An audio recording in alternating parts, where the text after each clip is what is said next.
Welcome along to talkSPORT Rugby following a Six Nations weekend with a resurgent Wales, a relieved Ireland, a contrast of emotions between England and Scotland, and France back with a thumping win as well. I'm Alfie Reynolds. Back with me once again is Tim Cocker from Egg Chasers Rugby. Tim, plenty to speak about as always. Oh, we can just pick up where we left off at Twickenham at the weekend. Absolutely. So much to get into from all the games. We'll look ahead as well to those coming up after this rest weekend. But also joining us on this week's episode is the England World Cup winner, Ben Kay. Ben, good to see you. How are you? Yeah, good to see you, gents. Very well, thank you. Been exciting couple of weeks of Six Nations rugby, so plenty to dive into there. Well, I'll tell you what, let's kick things off straight away with events at Twickenham. The Calcutta Cup always gets top billing, and we're going to give it that on this show. There seems to me here to be two camps between England with quite a poor performance and we're a bit lucky, or those that say, do you know what, I'm just happy that they are winning. Ben, maybe we'll start with you. Where are you in the kind of the balance between those two sides? Look, I get the narrative that people are putting across that it doesn't matter how you win if you win ugly. My concern with it, which is why I'm in the other camp, is I don't mind winning ugly. Occasionally, I'd like to win pretty every now and again, but I don't mind winning ugly. What I don't like to be is reliant on other teams' mistakes and reliant on other things happening. So you're out of the actual final result is out of your control. And that, to me, has happened the last couple of weeks for England. So I took it with the France game, particularly with that first half performance by France, where they looked like they might do to us what they did to Italy, and three big mistakes from them, from players you wouldn't necessarily expect. But what I struggled with on Saturday was Scotland played all the rugby, and we were reliant on a guy missing all three of his kicks. If he'd got any one of those kicks, we'd now be having a very, very different conversation and a very different outlook on English rugby. Tim, what do you make of it before I go back on what Ben just said there? I think Ben made some really good points, and I wouldn't class Ben in this. I think there are quite a lot of people. I think actually, I chatted to a load of fans after the game at Twickenham and Allianz Stadium, and I would say that there's a load of media particularly who only seem to be happy when they're unhappy. In last summer, those games against New Zealand, the autumn, we just need to find a way to win and turn these narrow defeats into victories. And then when we win, it's, yeah, but we're not playing well enough. Ben's point is a really solid one, though, that it taking things into under your own steam and in your own control. And there's definitely criticism there. And actually, a lot of emphasis has been made about the kicking too much, not being ambitious enough. I rewatched the match, and England did try and play in that second half. They just did it really badly. And where they put themselves under pressure was just some brain dead things, kicks to touch, really poor errors that just invited the pressure back on, and it very nearly cost them. They should have been more comfortable than they were.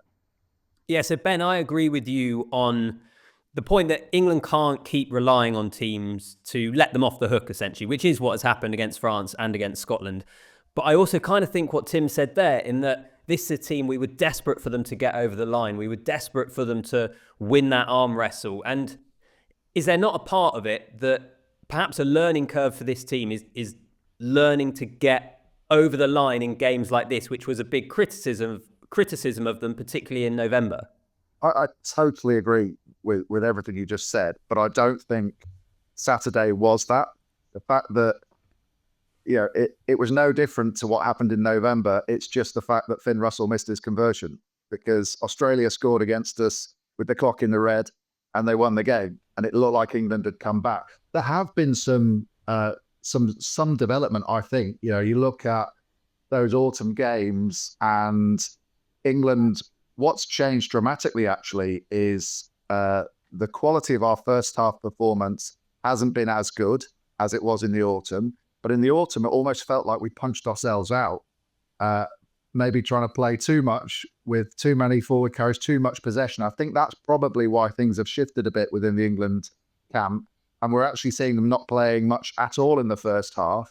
And what was happening in the autumn was that 40 to 60 minute period where teams were actually going past us and getting ahead of us. And then it was England's fight back that was really good. And either left it slightly too late, or we got to a winning position and then almost didn't know how to defend it. England looked better over the last year or so when they're chasing a game, and they don't look overly comfortable when they're out in front.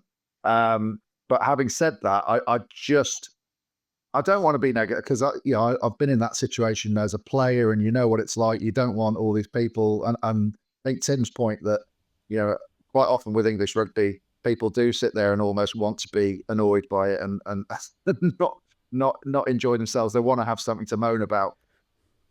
But for me, that wasn't England ground the victory out. That was a Scotland lost the game. 3 tries to 1 out, scoring us.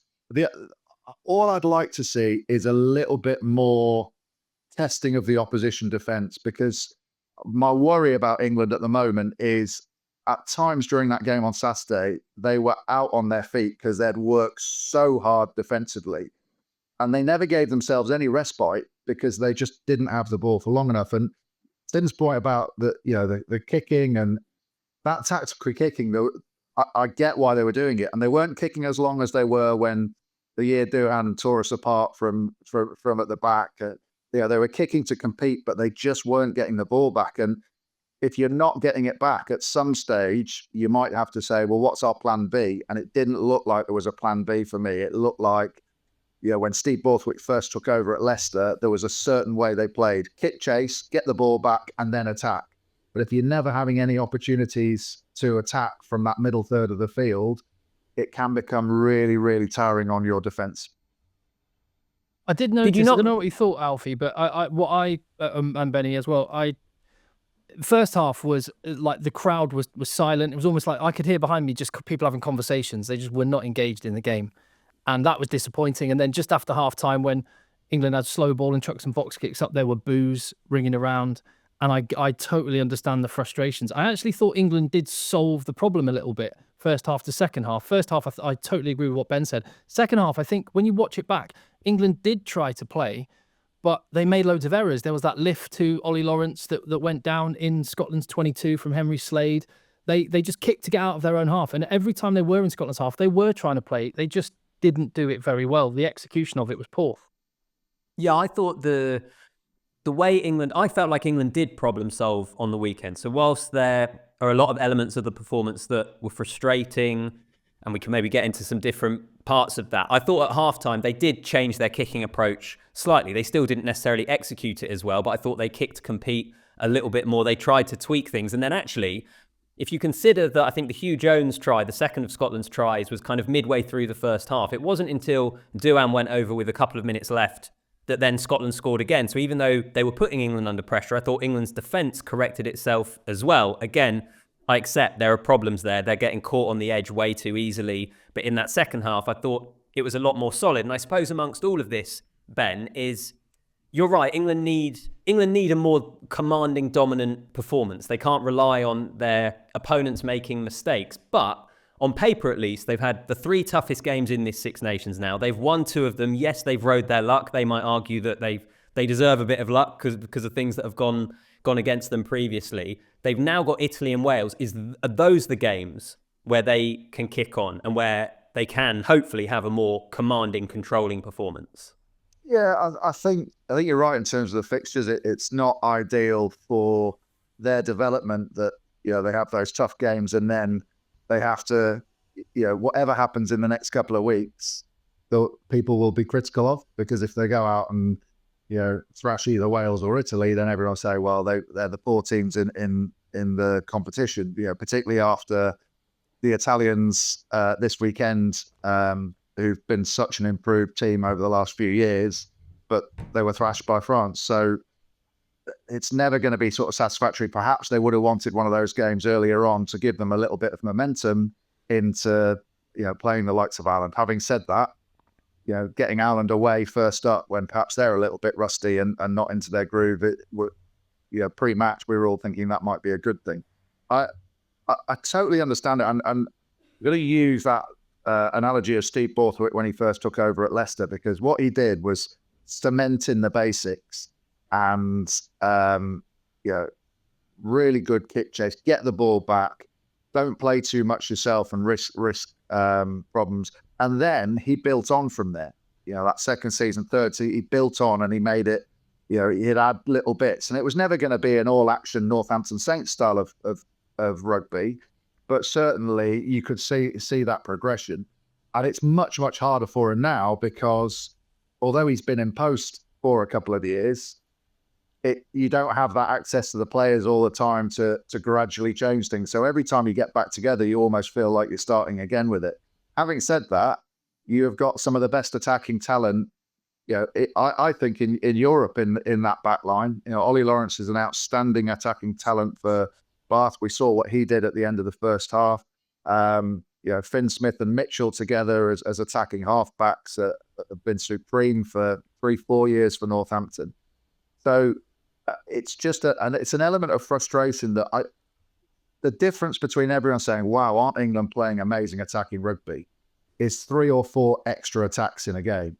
When New Zealand were, probably 2005 to 2015, they weren't attacking that much more, but they had 6 or 7 breaks more than England in a game, and everyone's going, wow. So we're not looking for England to play, throw the ball all over the field, Fijian style rugby. We just need the braveness to take a couple of those opportunities that are on offer.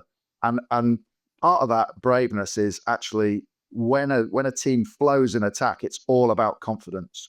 And I just feel that England at the moment just look like they're slightly hesitant because of a lack of confidence. And they need, perhaps one of those 2 games, if they can get a decent run against Wales or Italy, maybe that'll be the spur that they need. Unfortunately, then they're going to have a long wait before they can next test that out.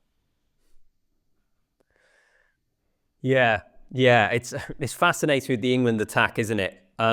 The final point I'll actually say on England, we should move on to Scotland, is we were talking about this before we started recording, Tim. The reason that I probably feel more positive at the moment is because, do you remember post 2019 when England kept winning, but they were playing quite badly around the period that we headed into COVID and that Six Nations, and then there was the Autumn Nations Cup, and England were winning, but they weren't playing well. Then I felt the criticism and concerns were fair because it was the bulk of the team that had reached a World Cup final, that had beaten New Zealand in a semi-final in one of the great performances we've seen from an England team. The reason I feel more positive here, even though maybe England's performance isn't quite as strong, I think is because the team hasn't done that. It's a team that has been losing. So I hope that this is one of the building blocks that is kind of moving them on the way to being the team that they want to be, is my hope. But let's wait and see. And from a Scottish perspective, Tim, I mean, we've said it already, that is an absolute sickener for them, isn't it? What an opportunity. Of all the games they've beaten England, and I think Gregor Townsend referred to this afterwards, it's almost one of their best performances, and yet they've ended up losing. Yeah, it will hurt. And there were some players that didn't deserve to be on a losing team there. One of the reasons England's attack didn't manage to fire was because Jamie Ritchie was just heroic. His performance was absolutely massive. And there are a lot of guys, just like some England players, and I'd go along with you, with England, a lot of young players is one thing you can think about. They will get better. It's one of the youngest teams in world rugby, and they're at that stage, a lot of them. But that said, there are a lot of Scottish guys that were in a similar position in their careers who just slotted in seamlessly. So yeah, they will understandably absolutely gutted. I will just say, in terms of, because you mentioned 2019, that World Cup final, that still feels scarred watching that. The World Cup semi-final in 2023, the scrum's been a massive problem. Line out was great. Scrum is looking good. Maybe that's the sort of thing, to Ben's point, England might be able to build a bit of confidence with. Can Scotland bounce back and keep their mojo after suffering such a painful defeat? Well, that's the big question for them, I guess.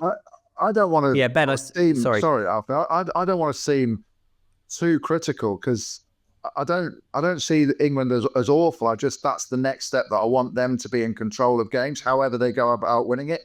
I'm not thinking, it's the end of the world performance. It's not, but easily we could be sitting here talking about another England loss to Scotland. And so that's where I just want that control. And in 3 years' time, we'll not be talking about the performance. All it'll say on the ledger is that England won by a point, and England won however many games they end up winning in this Six Nations. So you can very quickly put performances like that behind you where the England players will be disappointed. they won't be sitting there going, you get such a buzz in a test camp when you've had a great performance. Like everything, like going out for training on the Monday morning, that light run around on a Monday or Tuesday just feels different. And you just got that spring in your step. And I think the hardest thing about the Six Nations is it's a momentum tournament. You hit the first week running and have a decent performance, you tend to find it's a lot easier for the rest of the tournament than if you have a stuttering performance early on. So just quickly, actually, Ben, to follow up on that, what do you think it will be like in England camp? I think they'll just, for me, I can't believe that the way they played is the same as what their attacking training sessions look like. They've not done however many minutes of attack they've done in training. They haven't done like 2 breaks or whatever it was. They will have like sort of had some moves that they feel really, really confident. Now, for whatever reason, they haven't been able to get them. Maybe a lot of that was on turnover from box kicks, and they've got good chasers in the air. They targeted. They obviously played away from Kinghorn and Van der Merwe, and targeted Rowe a lot more because he was shorter, but they just didn't get the opportunities back. So whether a lot of their attacking play was based around that, but they'll feel that they trained in a certain way and they weren't able to get it out onto the field. Now, defensively, they'll be patting themselves on their back, and I'm sure they'll be watching some of the clips going, wow, what a set that was defensively. We could have been in real trouble there. But it's almost a frustration when you've trained so hard and you think, we've got a really good game plan going into this game, and then you've not been able to transfer it onto the pitch. And I'd also say the frustration will be Elliot Daly kicking the ball straight out to touch, Harry Randall getting his box kick charged down, Finn Baxter obstruction penalty, all in the last 10 minutes of the game. They should never have given Scotland a sniff. Yeah, and Steve Borthwick has been constantly speaking about this is an England team based on athleticism and a ball movement team, and we perhaps haven't quite seen that yet. Going back to Scotland, and we say that they'll be absolutely gutted by the result. I don't mean this to sound patronising, but I'm aware that it can in a way. Does that not show how far they've come, Ben? In that a Scotland team going to Twickenham, a 1-point defeat, and they're going away absolutely gutted, thinking they've wasted a huge opportunity. Like that, in a way, I get there's going to be a lot of negativity and frustration from a Scotland point of view, but to me, it reinforces how far they have come under Gregor Townsend. Or am I looking at things too positively there? No, because they were going for a 5th win, weren't they? So, like there was a tie when I was playing. We knew we were going to get ambushed up in Scotland, and it was going to be a real fight at the breakdown. And you'd open your curtains on Saturday morning. If it was raining, you'd go, oh no, that plays into their hands. And it's completely changed now. They still have that breakdown threat, as we saw with Richie, who I agree was absolutely superb. But they have an attack that can, stand up with any attack in international world rugby. The ease that they got round into England's wide channel at times was spectacular to watch. And actually, part of their biggest frustration will be they didn't get enough scores on the scoreboard by half time. A little bit like France the week before. But they are an unbelievably good and difficult side to play against. But when we were playing against them, Twickenham was fairly comfortable. They'd come to Twickenham, and we wouldn't have the arrogance to be thinking about next week, but we would know that the first 20 minutes would be all brim and fire and fireworks and everything else, and then they were the more comfortable games. When we went up to Scotland, it was very, very different, but it's a totally different scenario now, and it's great in a Lions year, isn't it? We're talking about everyone uses this Six Nations as their Lions selection apart from anything else, and there are a lot of those Scottish boys that are putting themselves right up in pole position.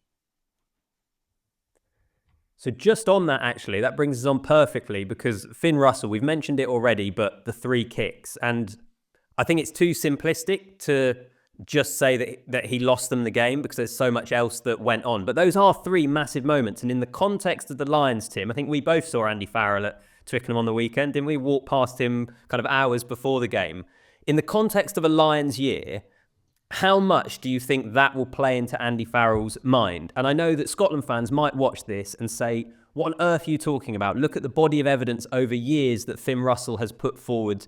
Of course he should be the Lions starting fly half. But I came away from Twickenham on Saturday thinking, big test match, rivalry game, pressure on, away from home. Those are the moments, those are the margins that win or lose you test matches. And I just wonder whether Andy Farrell will look at that as well. And so in the context of Lions selection, whether Finn Russell didn't necessarily do himself any favours. I think you could definitely make that argument. I guess I might counter that by going, look at British and Irish Lions tours, look at World Cups. Experienced 10s with miles on the clock are worth their weight in gold. And there isn't a team that's won a World Cup without someone experienced in the hot seat for the most part.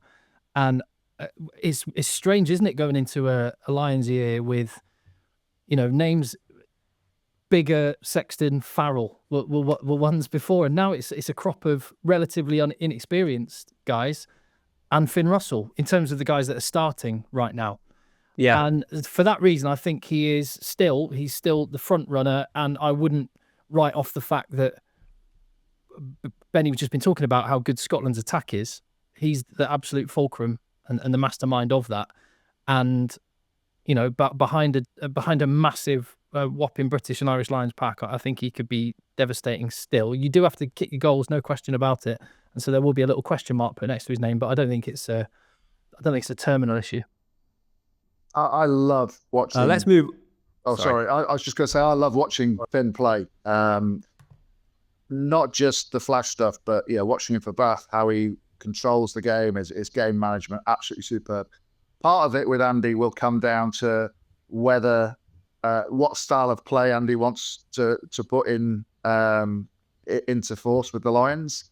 And actually, I think that sort of plays into Finn's hands a little bit, because often the Lions, because you're throwing together a scratch side, there isn't quite the time to get everyone together, knowing each other inside out with that telepathy you might have from your club colleague. But I think that plays into his favour. The one area, although his goal kicking's down, he's at 76% this year. His tackling percentage is way down this year. He's at 67%. And one reason why I suddenly thought Finn Smith caught him up over the weekend was Finn Smith's tackling was absolutely superb. And if you want to base a scratch side around something where it's right, you can't run over our 10. Whatever happens, you can't run. You run down his channel, you're going to get absolutely smashed. So I thought Finn Smith caught him up a little bit because of that. I still think he's in the pole position. Also, you then go, well, who's he going to pick at fullback?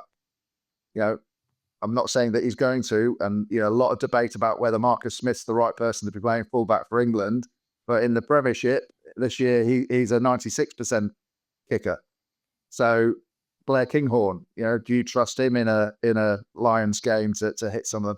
But is there anyone else that you could put around there? But Finn, the great thing about Finn is some players would get, I think he's 35, 36% for the Six Nations Championship off the back of missing all his kicks this weekend. Some players would get overawed by that, and it'd start becoming a big issue in their mind. I get the impression that Finn Russell can just throw that piece of paper over his shoulder, move on, and he'll be no different starting the next game and worrying about his kicking than he would have been before the England game. Well, I'll tell you what, we could speak a whole lot longer, I'm sure, on the Calcutta Cup and our Lions selection as well. So maybe we'll have to put a pin in that and save it for another episode. Let's move on to some of the other games over the weekend. Wales against Ireland, a match which I think blew all expectations out of the water. Tim, we were watching this in the press room at Twickenham. It's amazing to me that Ireland have won the Triple Crown. They're on for another title and a Grand Slam. Yet the story from this game is all about Wales. It tells you an awful lot about what we witnessed at the Principality. Well, yeah. Firstly, I guess that does just say just how good Ireland are. I'd completely forgotten the Triple Crown wasn't even on my radar. It's only when I saw the pictures of them. Oh yeah, they've got that in the bag already. It's all about another championship and a Grand Slam for them, trying to go 3 in a row. But yeah, the story's Wales, and they just. I don't know how Matt Sherratt managed to do what he's done. We've used words like confidence and ambition and bravery in relation to England, but for a bunch of guys in front of their own crowd coming off 2 really poor performances and 3 sessions with a new guy. I mean, Benny would be able to speak to this. How? Why? What's the story there? What's going on? You see it in every sport, don't you? That make a coaching change and you often get a bounce back immediately afterwards. And it's nothing that's happened during the week. It's just that relief of pressure. There's that horrible thing of waiting for something to happen and the fear of the unknown, and is he going to be sacked this week? Is he going to still be here next week? And it gets into the psyche. So it's the players go out not to make mistakes rather than to go out and win a game.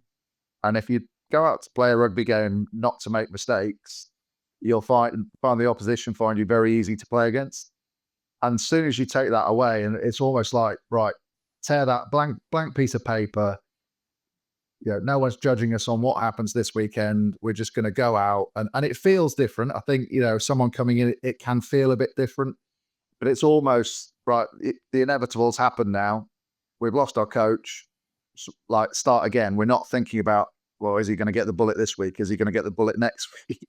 I genuinely think that's part of it. You add into the fact that it couldn't have been better that they were playing at home with the lid shut.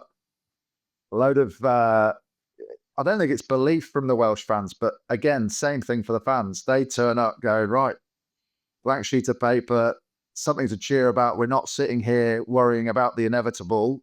And it just fed the whole occasion. And all I thought they had to do was stay in contention for long enough for it to start to get a bit of belief around the fans in the stadium, bit of belief amongst themselves that they were, playing against, for many people, probably the majority of people's favourites for the tournament, and you're still in the running at half time, thinking actually we might win this. That can just completely change that mindset. Ireland had scored 2-3 tries in that first half. That confidence isn't there. They'd have gone, oh, same old, same old. We thought we were in it, and now it's gone. But the longer they stayed in it, the more the crowd got behind them. That it just couldn't have been better for them. And actually, although we're talking about a Welsh loss, it's brilliant for the tournament. It's brilliant to have Wales back. We need a strong Wales in this tournament. They offer so much in terms of the passion that's brought to the Six Nations, and for far too long, it's been a hard watching them. I shouldn't say that as an Englishman, because I'm sure they wouldn't feel sorry for us, but I want Wales to be right up there competing. Also, careful, Ben, because Tim will back me up here, but I've been saying since the start of the Six Nations, I've still had that England away in Cardiff on the final weekend circled as an Englishman. I've seen it too many times where England go to Cardiff and it's a tough old day. So, yeah, I feel like, Tim, that prediction's looking a little bit better now off the back of what Wales did to Ireland. Yeah, it doesn't matter what's gone before. I'd never feel comfortable watching England go to Cardiff, but even less so now. But yeah. Ben's absolutely right. It's one of, I think, probably Wales and New Zealand. I don't know if it's still the case in Wales. I'd hope it is, but probably Wales and New Zealand, the only 2 countries on earth where rugby union is has been the number 1 sport. And so it's just great that the crowd had something to get proud for. It's brilliant. Yeah. It amazes me as well because, again, kind of referring back to what we were saying about England, and we always hear that the hardest thing to build is your attack. And yet Matt Sherratt's come in, 3 training sessions. Yes, there's a lot to do with probably emotion, as you've been saying, Ben, but the attack looked absolutely transformed in an incredibly short amount of time. Speaking of Matt Sherratt, here is sorry, Ben, go on, come in. I was just going to say, you play a 10 at 10. That can sometimes 10 help. at 10. You also you also put in pick players on form. Yeah, players that have been tearing it up in the club game. So and actually, for those guys, quite nice to come in a team that's doing badly with no real pressure on them, and you're almost destined to be the saviour, aren't you? Yeah, I suppose so. I was going to say on Matt Sherratt, though, this is an incredibly reactionary take, but there will naturally, I guarantee it, within Wales be conversations saying, well, is he the guy then to be the head coach? He's come in on interim charge. He himself has said that in terms of his development as a coach, he is expecting and wants to go back to Cardiff. But given the impact, are those calls fair? I would just say that's how Stuart Lancaster got the gig, isn't it? No, not saying anything on that. Just it's interesting hearing Benny talk about the reaction and the emotion, which actually could be completely just the top 2 inches, just unlock something in the players. So I think probably everyone would be wise just not to be too reactionary in any direction. Let's just kind of see how the next few weeks plays out. Given that we've already mentioned fly halves a fair bit on this episode, Sam Prendergast, I mean, I think I said to you, Tim, when we were watching it at Twickenham, it was like a Ronan O'Gara-esque performance, I thought. Kind of spiral kicks into the corner. Yes, it wasn't great from Ireland, but Ben, what have you made of his progression at a pretty young age, coming into this Ireland team? How impressed by him have you been?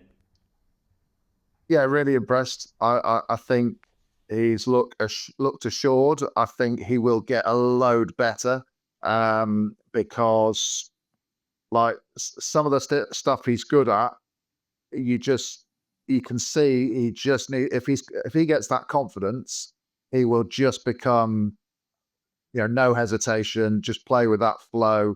Is the difference, I think, at the moment between, obviously there's a lot of sort of differences between him and Johnny Sexton, but they're quite similar style of player. I just think Sexton was a bit braver at going to the line a little bit more and holding people, and actually sometimes to Johnny Sexton's cost, because he took a hell of a battering because he was prepared to take that extra step and force a defender to commit on it. I think Prendergast will get there, and I think he'll do that. He's got a bit of maybe it's an unfair tag around, is he tough enough for such a young guy? And I think that's one of the reasons why, the autumn he was going around throwing himself into things almost to try and prove to people that he was. But I think I really like the look of him, and I certainly, out of all the people that we've seen for Ireland, I think he is. It's the biggest shoes ever to fill, probably, in Irish rugby, and I think he's probably as close to the answer at the moment as they've got. How good that he can fill that void, or he can come in outside Jameson Gibson Park and inside Bundy Aki in a team. It's exactly what you would want as a young 10 coming in to one war horse outside you that will get you out of jail, and one person who can take a bunch of the playmaking responsibilities. Ireland are really fortunate to have someone with so much talent coming into a team with that much experience around him. One of the things I find really interesting about Sam Prendergast, and I am really excited by him, I think he's obviously a huge talent, is almost comparing him with Finn Smith in terms of the noise around Sam Prendergast. A lot of it has been like, Andy Farrell wants to get him into the team to be able to select him for the Lions. And there's only about a year age gap, I think, between him and Finn Smith. And we've seen Finn Smith guide Northampton to a Premiership title, produce some incredible away performances. I still think that performance for Northampton last season against Munster away in the Champions Cup, when they had a player sent off, the way that he marshalled the team around the field at such a young age. But I don't feel there's quite the noise around him. I could be wrong, but that kind of dynamic interests me. What it does mean for Ireland, obviously, is the Grand Slam is still very much on, and that will probably come down to next week when they play France. Now, France, absolute thumping win over Italy. Some brilliant attacking rugby. They'll get huge credit for it. Guys, this is my hot take for it, if you like. Is there any danger that France victory over Italy, as impressive as it was in many ways, isn't good preparation for facing Ireland, in the same way that I think their 43-0 win over Wales on the opening weekend wasn't great preparation for what they then faced at Twickenham? Maybe I'm now being too negative, but what do you reckon? I'll layer on top of that, Alfie, and I'll throw it at Ben. I'll forward defence of it away and just add on top and ask, now are the selection dilemmas that Fabien Galtier's got almost too hard? Because like you say, it wasn't a proper workout against Italy. They after half an hour, they were just not really there. And now he's got to decide, well, and Tamac's going to be available again. Does he get that experience back in and put Ramos to 15? But this kid, Leo Barret's just been unbelievable. Atisogby and Penno, I don't know if it's going to make his life harder picking. Yeah, I totally understand your point, Alfie, that you always say, you want a tough workout before you play the best teams. And I'd 100% agree with that. Had the problem against England not been what it was, that this team that thought they could throw the ball around from anywhere and score multiple tries, and they bombed a load of their opportunities. They didn't really bomb a lot this weekend, so they certainly were more accurate against weaker opposition, like you said. But 3 of those tries in the first half stick against England, and you worry what the score might have been. What if they got that confidence in that game? So I think they needed that confidence back. The worry, I think Ireland will control large swathes of the game at the Aviva against France, and the worry for them is they can score from anything. They could play poorly for 37 minutes of a half and still be leading by 3 tries because they can just turn it on from anywhere. And that's when you're playing against a team like that, it affects how you're prepared to play. A little bit like England and Scotland this weekend. Maybe part of the reason England didn't play much was because they were worried about what Scotland could do to them if they turned the ball over. So it will affect Ireland. But look, it's going to be an epic game because Ireland have the ability to attack in a similar way, maybe slightly more controlled at times. And it's going to be fascinating because both teams in some respects are going to want to open the game up, but equally they're probably both thinking it could go horribly wrong if we do. So I just wonder whether it's going to be I'm hoping it's going to be a classic, and I don't want it to be an arm wrestle. So I just wonder whether it's going to be one of those games where a team gets out to quite a healthy lead and we're all thinking, this is going to be done. And then whoever it is has got the ability to peg them back. So I think it might be one of those, a chase at the end. I'm hoping it's very, very anything exciting. like if it's anything like that game 2 years ago at the Aviva Stadium, that first half was one of the best half of rugby I've ever watched. Breathless, the intensity was on another level, and the matchups all over the park. I cannot wait for this one.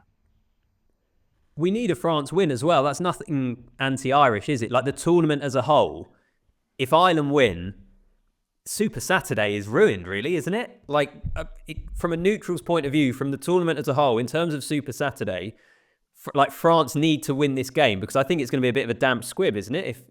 If Ireland only have to beat Italy on the final weekend, with the greatest respect to the Italians. France have got lovely staff, so I'm more than happy to wear a French shirt.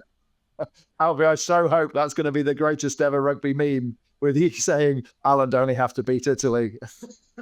Well, that would be good. That would be. Yeah. I mean, particularly after the weekend, right? Yeah. But I think that, neutrals are going to want France to win just for that reason. And as well to share the love of a little bit around other teams winning the tournament. You don't want it to be a procession with the same team winning it every year. But there'll be Irish people watching this going, what are you talking about?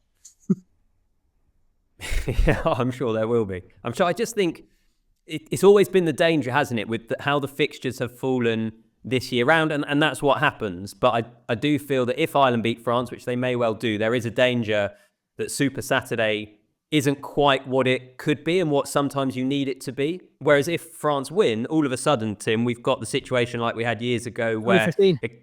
points difference and all that sort of stuff. Yeah, although I think that's probably Italy's poor performance and France's very good performance against Italy probably takes England actually out of the equation there, because I think the points difference is so lopsided now that I don't think England will be playing for a championship on the final day, even if they win against Italy and France win as well. We'll see. But you're right, take it down to the wire. The other thing just to mention about, while we've been speaking about Ireland, is how impressive it's been, particularly for Simon Easterby, but to have not skipped a beat.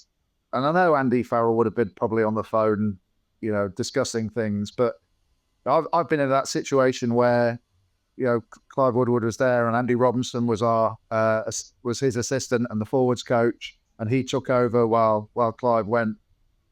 And it does change things. It's you sort of, it's not quite the same.